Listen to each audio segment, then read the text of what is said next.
Today in this lecture, I am going to cover capacitance of parallel plate capacitor.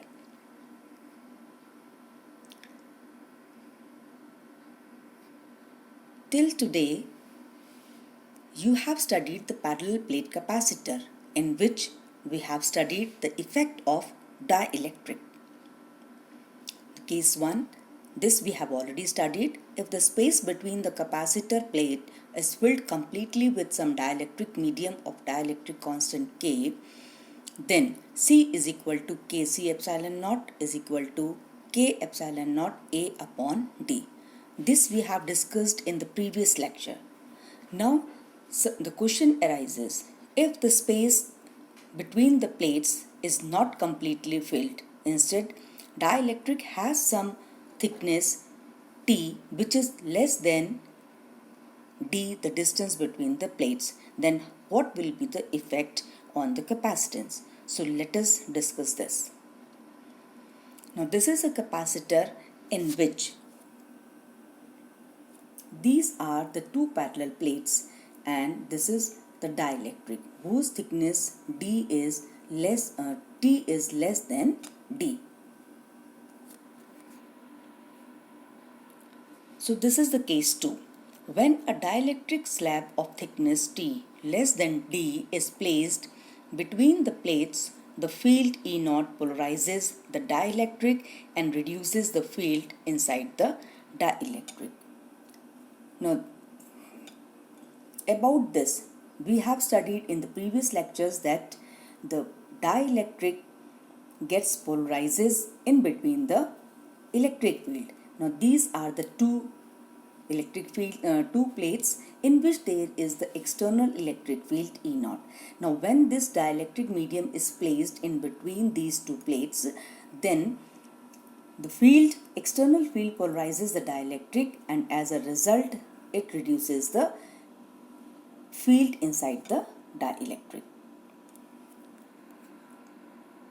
So the net field inside the dielectric is E is equal to E0 minus polarized field EP upon which is equal to E0 upon K.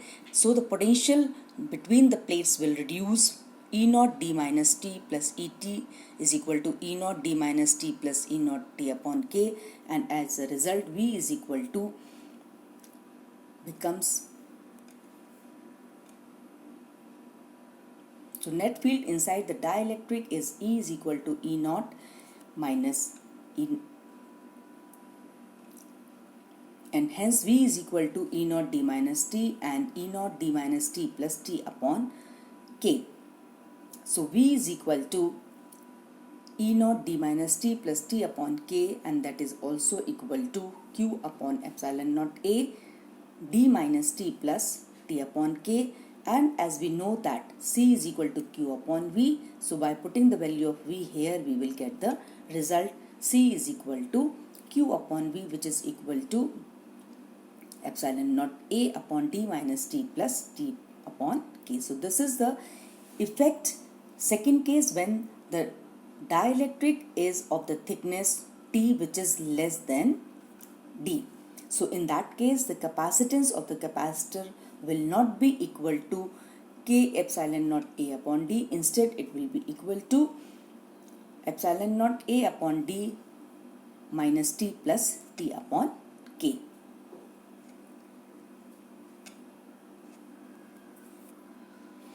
Now third case, when a conducting slab of thickness T less than D is placed between the plates, the free electrons flow inside it so as to reduce the field to 0 inside the slab.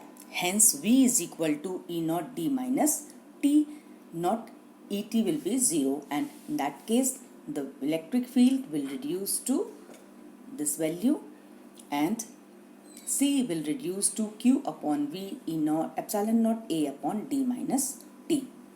So this is the case when a dielectric slab of thickness T less than D is placed. Now if it is placed completely filled with the conducting slab, so definitely conducting slab means both the plates will be become conducting, and in that case if T is equal to D, then denominator will become 0 and as a result C will become infinite. That means the conducting slab, so it can store infinite charge.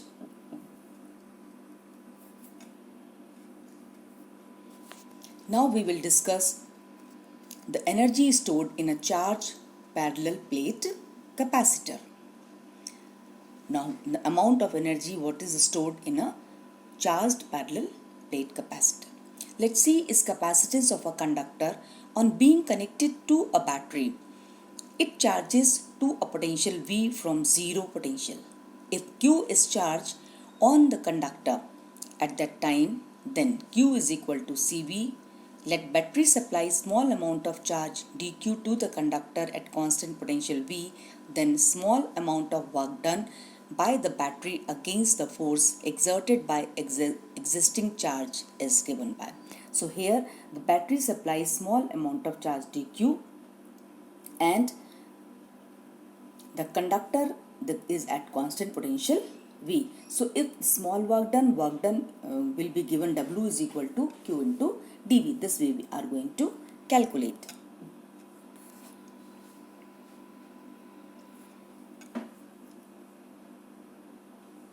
So dW is equal to V dQ. V is equal from here is equal to Q upon C. dQ is the small charge. Now from here if we want to calculate the total work done, it will be given by the integration of this term Q upon C dQ. On integrating we will use the previous knowledge, and after the integration we will obtain 1 upon C Q square upon 2 between the limits 0 to Q, and the final result W will be equal to Q square upon 2C. So this W will be stored in the form of energy. So where Q is the final charge acquired by the conductor. So this work done is stored as a potential energy. So we can say that U is equal to Q square upon 2C is equal to Q is equal to CV. So by putting the value of CV, it will reduce to half C square V square upon C, and that is equal to CV square. So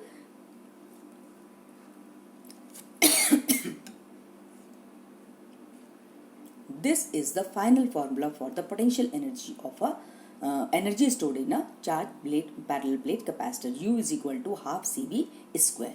Now it can have the two other forms, that is simply if we put the value of C from here, C is equal to Q upon V, then this reduces to half Q V, and another form if we put the value of V is equal to Q upon C, then it will reduce to half QV. The main expression is U is equal to half CV square.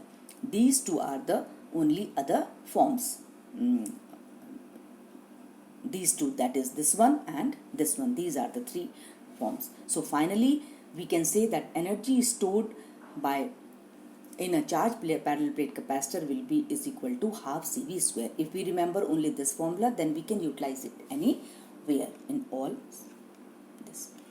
Now this is the assignment for today on the basis of the today's lecture. If you have any problem, we can discuss it in the next lecture.